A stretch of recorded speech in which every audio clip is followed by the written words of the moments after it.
C.S. Lewis, in his book, Screw Tape Letters, which is a great, amazing book, he says this: there are two equal and opposite errors in which our race, humans, can fall about devils. So two opposite errors that we can get into.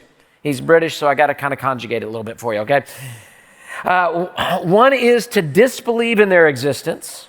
The other is to believe and feel an excessive and unhealthy interest in them. Okay, so we're not saying devil behind every bush, and we can't say he doesn't exist. Just watch in our world, and you'll see atheists talk about the evil in our world. Where does that come from? Well, that comes from the enemy. But he cloaks himself because he wants to be a deceiver. Let me just give you some names. These are all biblical names. Satan is called an adversary, the accuser, the evil one, the slanderer, the serpent, the tempter, the destroyer, the dragon, the God, little g, of this world. So what does he do? Well, he lies in John chapter 8, verse 44. When he lies, he is speaking to his own nature, for he is a liar and the father of lies. That's his native tongue. As you speak English, he speaks lies.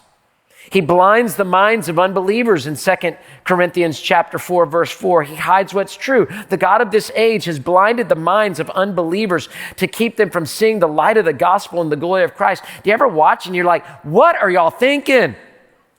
He's blinded the minds of unbelievers. He disguises himself. 2 Corinthians 11:13, even Satan disguises himself as an angel of light. He doesn't come with a pitchfork and a red, tail kind of thing. It'd be too obvious. He sneaks in.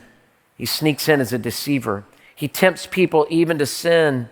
He even tried to tempt Jesus in Matthew chapter 4. He steals the word of God from people's heart, chokes out their faith. Mark 4:15, Satan immediately comes and takes away the word that has been sown to them when the seed is put out there. And so we go on and on. He's a murderer.